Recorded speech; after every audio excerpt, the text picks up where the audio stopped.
Hey everybody, it's Kirsty here from My Home Truths Positive Special Needs Parenting, and I'm here today for a special Q&A session on albinism. It's Albinism Awareness Day, still in parts of the world. It was yesterday, the 13th of June here in Australia, but obviously in America and other parts of the world it's still the 13th of June. And I would have loved to have done a Q&A session last night with Gilbert. I really wanted him to get on, following on from his BTN story. But unfortunately, he's having a pretty rough week again. Lots of things due. It's getting towards the end of term 2 here in New South Wales and Australia. And so he's just a little bit stressed about that at the moment. And, you know, I mean, he's done a lot in doing his BTN story. So I just thought that I'd do a quick Q&A this morning from the point of view of as a parent of a child with albinism. And hopefully I can answer any questions you might have. And I'll also be sort of, you know, trying to address the main myths, the things that most people sort of think of when they think about albinism. Because I've got to say, I'll admit it, when we first received the diagnosis for Gilbert, I was really completely misinformed. I had no idea. All I could rely on was my knowledge of, you know, pop culture, where people with albinism or albinos are, you know, were seen to be evil or misunderstood because they look so different. They were scary. They had red eyes. You know, they were, you didn't want to know. You didn't want to be near them. You couldn't trust them. And unfortunately, these myths and this sort of popular perception of albinism, you know, has been quite insidious, and a lot of people do believe it. When in fact, the truth is obviously people with albinism are just like everybody else.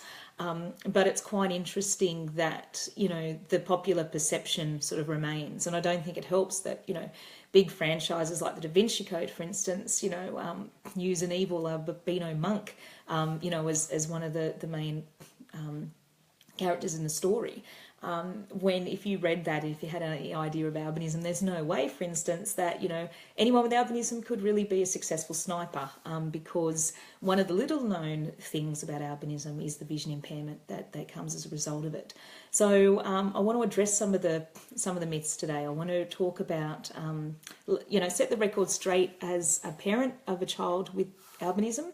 Some of my own experiences, and if you're parents with kids with albinism, would be great.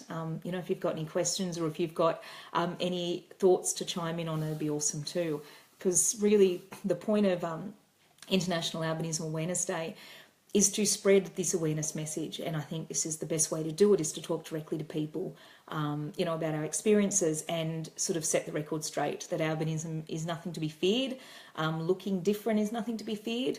And that, you know, people with albinism, as with everyone else in the world, you know, have the right to live their lives freely, you know, and without fear of harm or discrimination or prejudice, which unfortunately even in Western countries is the case. A lot of people experience that. And in the post that I put up yesterday, sort of I shared some of the attacks, basically, for want of a better word, I've faced over the years being a parent of a child with albinism, purely because, you know, I've passed a gene on that some people don't think is very good, you know, and people think that genetic difference is bad, and, you know, it's not. It's just another form of evolution, another form of the human race, really. So to start with, the biggest myth, and I shared this in a post that I shared last night on the page about red eyes. People with albinism do not have red eyes. Even though this was the first question I had for the ophthalmologist when he diagnosed Gilbert with albinism, I said, will he have pink eyes? And I recall that vividly, and I look back now and I'm thinking that was a really silly thing to ask, but that was my only exposure to albinism before receiving sort of a diagnosis so close to home. People with albinism do not have red eyes. They do not have pink eyes. They will normally have a normal pigment, some variation of blue, green, brown, depending on the type of albinism they have and their ethnic background. So the red eye myth comes from the fact that because albinism is a genetic condition which affects the amount of pigmentation in the hair, skin and eyes, particularly when it comes to the eyes, pigmentation is required in the retina to absorb light that comes into the eye and to help with the optic nerves and to help you know, visual information go back to the brain successfully. In albinism, obviously, pigmentation is either not there or it's greatly reduced. What happens is then instead of the light coming into the eye and being absorbed, like in most pigmented people's eyes. With albinism, the light will often go in and basically reflects back out again, which gives the illusion sometimes in certain light of having sort of a pinkish or a reddish glow. But in reality, the eyes of people with albinism are the same sort of colour as they would be normally, but there are times that you can actually get a little bit of a hint of a different colour, and obviously if you don't have red eye reduction on photos, a lot of photos will come up with that just because it's the act of that light being reflected back out, because it just can't be absorbed. And that leads to a number of vision issues, and this is the big thing that a lot of people don't understand with albinism. The biggest disability, or there is a disability when it comes to albinism, and that is the visual impairment. And this can vary depending on, again, the type of albinism that person has. Vision can be just slightly impaired through to, near total, sort of getting close to blindness. And certainly a lot of people with albinism will be considered legally blind. They can still see. Legally blind is not that people can't see at all. What it means is they can't see well enough to get around without some form of assistance, and it's a legal sort of requirement. It's a legal figure that's given there so that can mark if they require help with benefits or with particular assistance in the community. But yeah, most people with albinism will have a significant vision impairment, and that's mainly because of the lack of pigmentation in the development of the eye.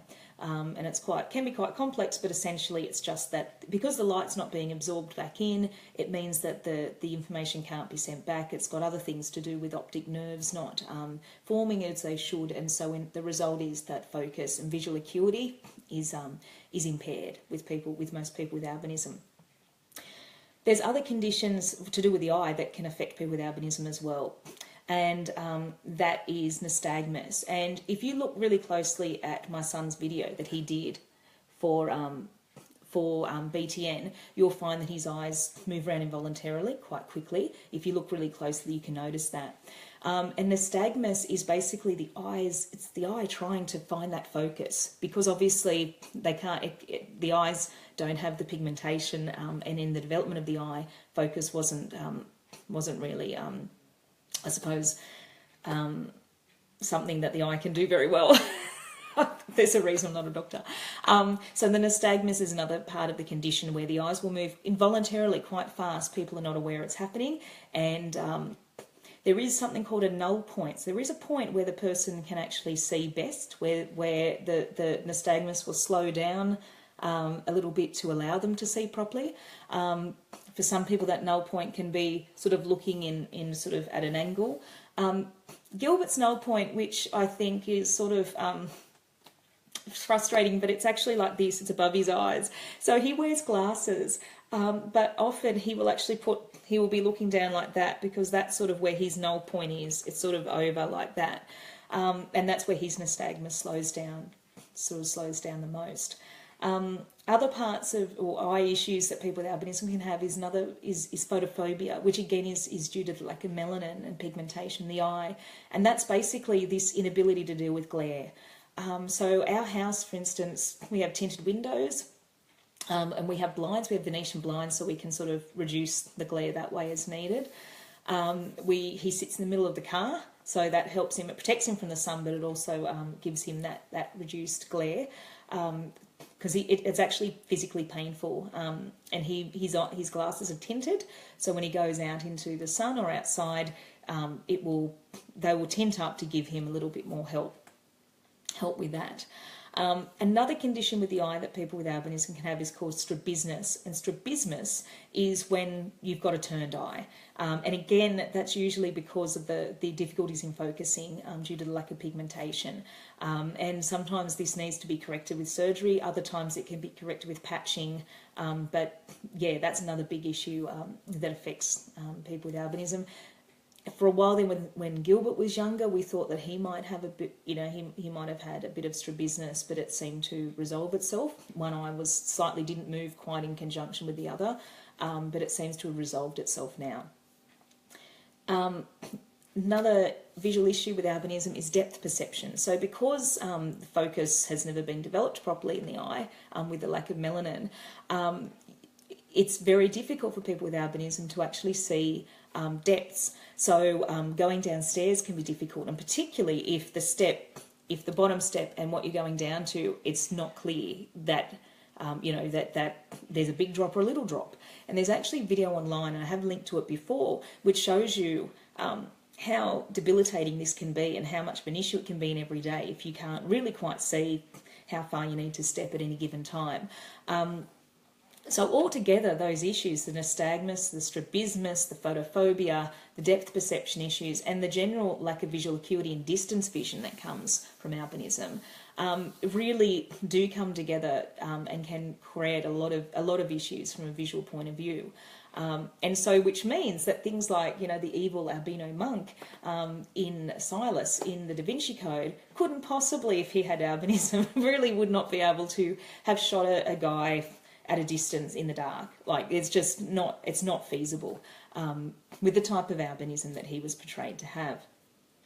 So that's part of the trying to bust the myths, to go, okay, there's just no way that could happen. And as far as I said, going back to the original thing, the red eye myth, it is really an illusion of the eye. The eyes aren't red, and it's not something you see all the time.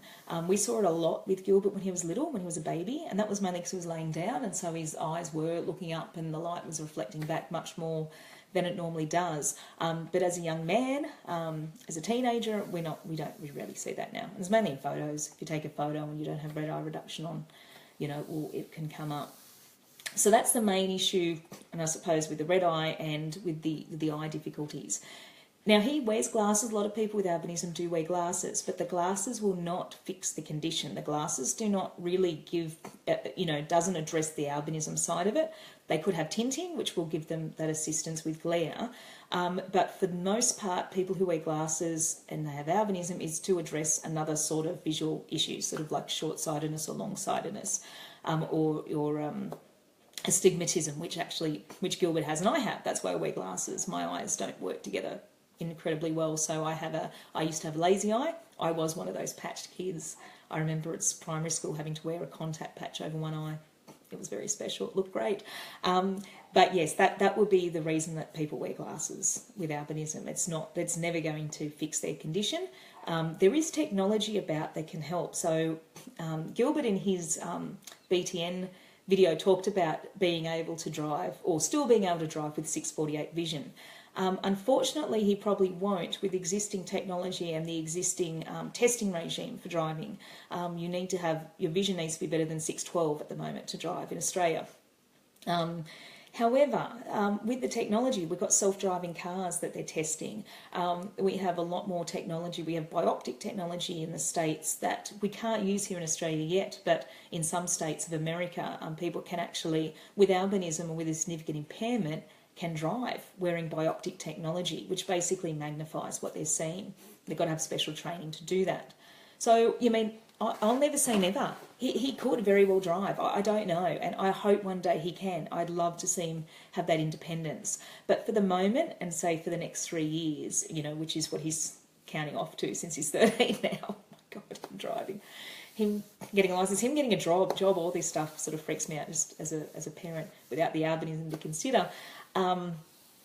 It's probably not going to happen anytime soon for him, but again, never say never. You never know what's going to happen in the future. But obviously that does lead for people with albinism to have concerns with their independence, and they have to develop a lot of compensatory strategies, for travelling and getting around, and a lot of it would be bus transport or depending on others. So we will have to work with that, with him when that happens. Last year we were working with him on bus transport to get him into the bus to travel on buses and to be able to independently travel. For the moment we've stopped that only because starting high school he's got enough stress as it is without having to deal with any more with changing sort of the way he gets to school. But that's a big thing for us, is to give him the independence and the skills that he needs to live a life that he can get around and control, rather than having to wait on us to help him. And that's my big thing as a parent, is trying to give him the skills he needs to get by in life, and to work through the challenges he faces, because none of this stuff should stop him from living a full life. We might have to think about things a bit more. We may have to work with him a bit more to help him through them. But my goal for him is to live an independent life. And for most people with albinism, they can. There's nothing stopping them. So that's the vision side of it. And very quickly, in school, I just wanted to touch on some of the technology he uses. He has a laptop that he's been lent by the Department of Education to use, and he has a portable magnifier which sits on the side and it gets attached via USB. And that sits on his desk, so he can sit anywhere in the classroom, the magnifier goes up and it can actually see what's on the board or what's being shown at any given time. So, and it can turn around and actually increase what he's seeing on his desk as well. So that's how he does that. He does most of his schoolwork online. He'll type most of it up. He can take photos with the magnifier. He has enlarged text as well to help him through. He can read smaller text, but it fatigues him. And visual fatigue is a really big issue with kids with albinism as well at school, because they're using so much more energy just to navigate and to look around and to see where they are, that then there's not a lot of energy left when they get home to do stuff, or to do their homework, or to even regulate their own emotions. So there's, that's something else to keep in mind. So even though it might look like he can get around quite well, a lot of that is he's making really good educated guesses, or he's very familiar with where he is. So the vision side of it is a big thing. But the other side of albinism, of course, is the appearance and the sun sensitivity. And so I want to dispel some of the myths there too, because my son is not like children of the corn or, living under the earth and can never go out except at night. He's not a vampire. People with albinism can go out in the day and obviously have to if they want to live a full life. But obviously, sun protection is a priority. And here in Australia, really important, because I think we have the highest rates of melanoma and skin cancer in the entire world. So we need to be especially careful here on that. So obviously sunscreen every day, even in winter. He wears long sleeve shirts all year round. We try and keep him in collared shirts where we can, but sometimes that can be a bit difficult. He has a lot of just round neck shirts too, but if we're going outside for a significant period of time, try and get him into a collared shirt. Obviously at the moment we're in winter, so it's a lot easier, but in summer we do have to limit his time outside. Unfortunately, that's just the way it has to be. So we usually will try and avoid the hottest part of the day and do things at the other end. So we've been to the beach and stuff before. We just tend to go, in the afternoon, after it's got really, after the heat of the day has really gone past. Or we go earlier in the day, but we do try and avoid the heat of the middle of the day for him. And to be honest, he's always been really good at telling us that. So he's always sort of said, oh, look, I want to go inside now. Or there'll be some days where he just goes, I just want to stay inside today, and that's fine with us too. But inside's also a place where we've got to check and make sure he's okay, because obviously the glare coming in from windows can be an issue and a factor, and that can still burn as well. So we've still got to be really careful. Inside as well as outside. In the car, as I mentioned before, he sits in the middle of the back seat, so he's away from the windows. That's worked for us for protecting his skin and for giving him sort of that reduced glare, so he's not getting it straight on the side of his face when we're driving. And obviously using sunshades and in the car and also at home. As I said before, we've had the windows tinted and have Venetian blinds, which work really well because you can control the glare and the amount of light coming in. But we still go out, we still do things. You can still have a life. We are not an outdoor family, but to be honest, we were never going to be. My husband and I are fair. All the kids are fair, Gilbert especially so. We like doing things inside. We're not the most outdoor. We've never been big campers or things like that. We'll do it occasionally. So to us, it has changed our lifestyle a little bit, but it's just made us a little bit more. It's probably made it better because we need to. We're looking after everyone's skins a bit better, and hopefully, we will all reap the benefits of that. Not just Gilbert later on, as he gets older.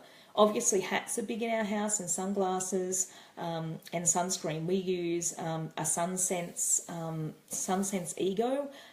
It's a sensitive one. It's purple. like not the screen, but the bottle is purple, and it's got zinc oxide in it, which is a physical barrier sunscreen. So you'll find that sunscreens come in various forms, and there's lots of different issues about sunscreen. I have written a post on this in the past and my thoughts of it, but for Gilbert and for many people with albinism, better to get them to use a physical barrier sunscreen, because it just gives that extra level of protection. And, you know, if you do a risk assessment with sunscreen, yep, sure, there could be chemicals.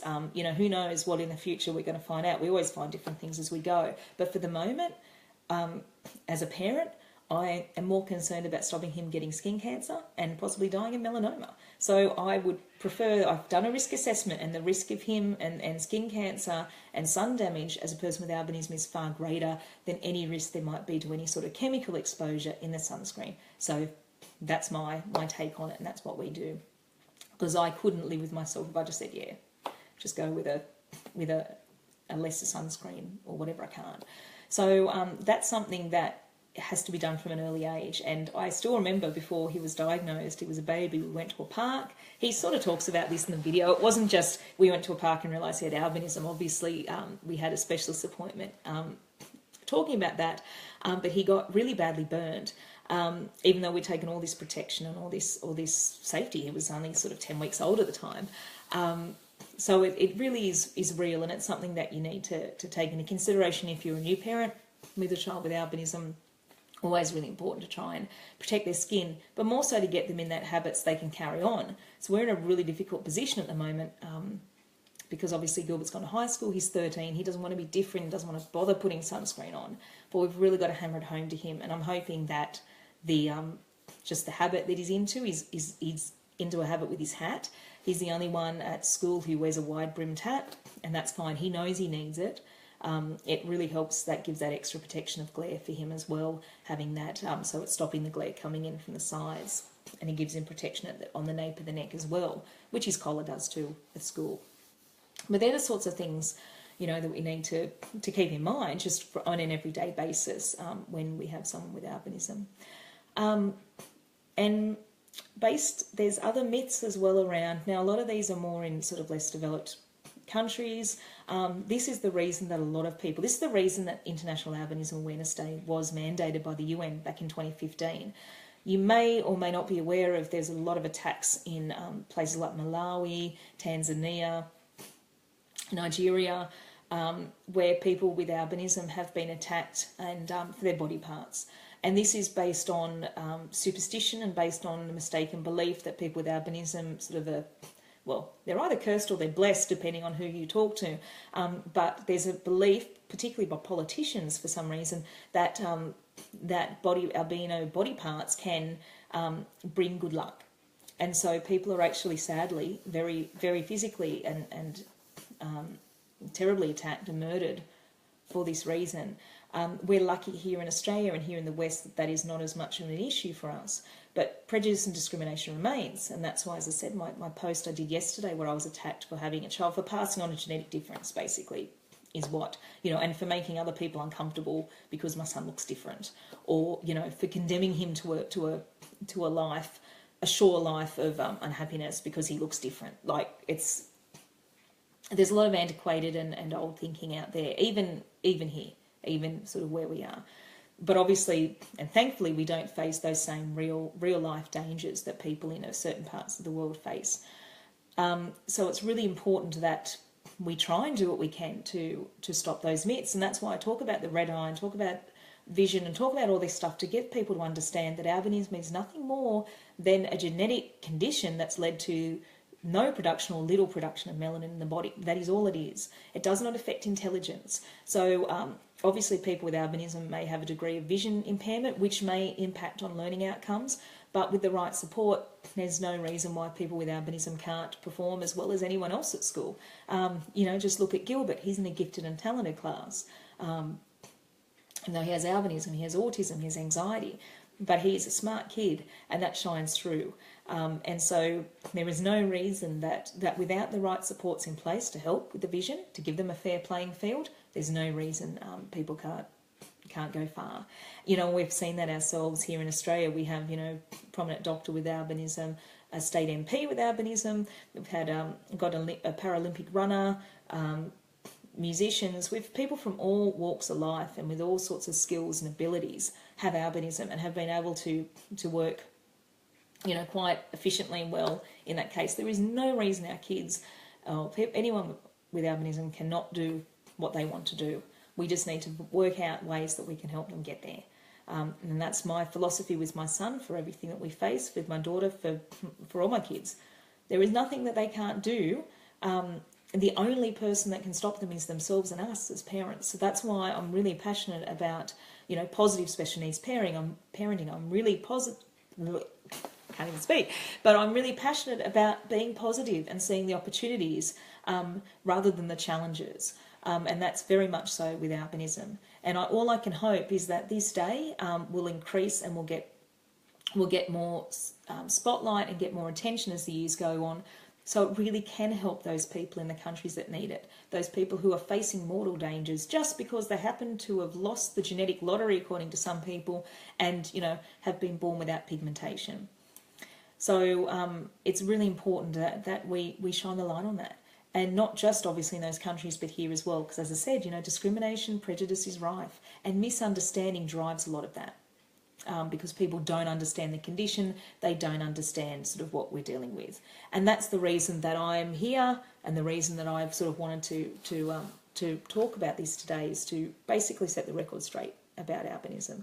As I said, I would have loved Gilbert to have been here with me. He's at school at the moment, and as I said at the start, he's really stressed out at the moment. I didn't want to add to his stress by this, but it's one of the things that I would love him to be able to do in future, to talk about how albinism affects him, and to have it from someone who knows. All I can do is as a parent sort of advocate for him, and to share our experiences with other parents, whether you know someone with albinism or not.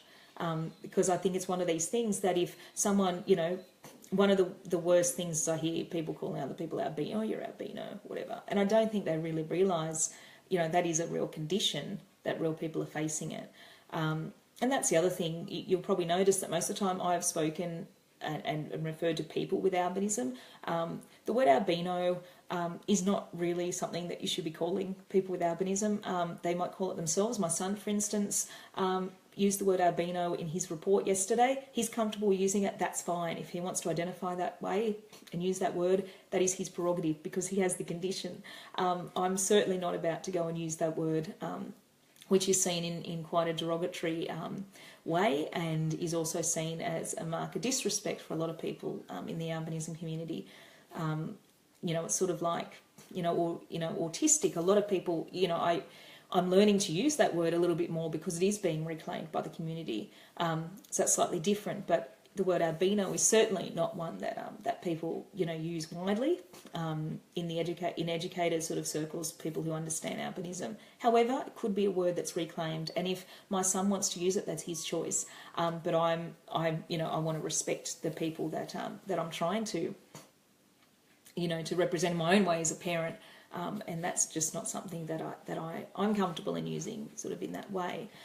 But yeah, that's about it, I think. I think I've touched on most of the issues. But albinism, yeah, it's so many misconceptions out there. But, it's not a curse. It's not contagious. It's not catching. It's not something that people have been punished over. It's just a genetic condition that happens. And, the prevalence here in Australia is, I think, 1 in 70 people are carriers of albinism, which results in 1 in 17,000 people having it. And I think we were talking, there's about 1,000 to 1,300 people with albinism in Australia at the moment. So it's not a huge proportion of the population. And, as far as albinism goes as a condition, for instance, if Nathan and I wanted to have more children, every time, because we obviously both carry the gene, and we have to both give a gene to a child for them to inherit the condition. So in Gilbert's case, we both gave him a gene. And we have a 25% chance of that happening. That just goes back to high school biology. You've got the little square, you've got 25% has the condition, 25% doesn't have the condition, and 50% in these two boxes could be carriers. So while our girls don't have albinism, 50% chance that they're carriers of the condition. We don't know. And, you know, one of the other questions that people might have is, oh, would you ever have genetic testing, or was that ever a consideration for you? We did have genetic counselling, and that's something that most people will be offered when they have a child with albinism. And that's mainly just so you can understand sort of what's happened, the reason for the genetics, and you get that biology lesson again. And, you know, it's up to you whether you want to be tested, whether you want to find out sort of, I mean, personally, I think there are other conditions I would rather find out about that are life-limiting, or you know, something that will be, you know, that will be horrible and will cause a lot of pain and suffering. But albinism, we took the view that for us, if we did testing, what would it tell us? What would we do with that information? Nothing. Because we were of the opinion we would never terminate a pregnancy because of albinism. So there was no point in us undertaking the genetic testing, no point in us having prenatal testing. We knew what to look for when our kids were born, and we were happy enough. We had one child with albinism. Another 2, 3, 4 wasn't going to change the situation for us. So for our girls, we didn't have any genetic testing, and we chose not to because it's not a big issue for us. But genetic testing is there, and you can also find out what type of albinism your child had, because there's more than one. Albinism is not just a single condition. It's actually referencing a number of different conditions. So I think at last count there's 2 main types of albinism, just quickly. There's oculocutaneous albinism, which is what Gilbert has, which affects the hair, skin and eyes. And there's ocular albinism, which just affects the eyes. And often it has different genetics behind it. It's often passed by the mother. Normal pigmentation is usually in place with that. It's just that the eyes might have nystagmus, and the eyes will be the part of the body missing the pigmentation. So they'll have the vision issues that come with the condition, but not necessarily, you know, the visible difference or the sun sensitivity, depending. Now back to OCA, which is oculocutaneous albinism. I think the last time there used to be 4 main categories. Now I think it's up to 7, and there's a few sub things that come off the side as well. But basically they reference the type of protein and the type of melanin production that's been inhibited. So in some cases with OCA1, which is the most severe form, that will be that there is no melanin at all, no pigmentation. Therefore, you know, there's usually a greater vision impairment in those cases, and it's obviously more that typical, what most people think of with white hair, skin and eyes. But there's other degrees of albinism where there can be different degrees of pigmentation. So some people can have pigmentation, some people can have normal pigmentation and still have oculocutaneous albinism. Just depends on the type they've inherited, and also depends on their ethnicity as well. So you'll often see African Americans with albinism will actually have maybe more like blonde or yellow hair or orange hair, you know, and might look sort of more tanned, or have a not be completely white, and that's because obviously, you know, the ethnic background and how the conditions played on that. And that's the thing. Albinism can affect every race. And if you look online, there's pictures of people, you know, from all parts of the world with albinism. And to be honest, they're all beautiful. And I don't see why people get their knickers in a knot over people looking different, or over, you know, what albinism might represent. You know, my son is beautiful as he is, and I cannot imagine him with pigment. Sometimes when I was younger, I did. When he was younger, I was trying to, and I just can't. And he's just him now, and he would not be him, you know, without it. So yeah, that's just, and he's embraced the uniqueness of it. And I think that's the thing. We encourage our kids to embrace their difference. Difference is nothing to be feared. Difference is to be proud of, and difference is to be celebrated, because, well, who wants to be the same as everyone else? So my son has always been excited and you know, motivated by the fact that he is unique and he is different. And he's also been very lucky. He hasn't been bullied, and that's true. I've never had to be called in. I've never heard of any instances. He's never complained of being marked out in any way. And I think that's basically the force of his personality, as you probably saw in the BTN video too. And the fact that we've always tried to just raise him to be proud of himself, and he is who he is. And, you know, it's what you think of yourself in here that counts. It doesn't really matter as much what other people think of you, because we cannot control what other people think. We can control what we think and believe, but we can't control what other people think. And that's sort of why I'm trying to teach my kids every day. But there you go. I've got a cup of tea here that I'm going to finish. So I think that's probably it. Thank you so much for joining in. If you've got any questions, please let me know. Happy to answer them in comments below. Sort of, it's one of these things you might have to think about and go, oh, I do have that question. And no question is too silly. No question is off limits. Feel free to ask, because I would rather people know and have answers to their questions than make assumptions, and go on sort of not understanding or knowing and living sort of with misunderstanding. So please let me know if you've got any questions. Feel free to leave them here. And I will see you again soon. Have a great week. Bye.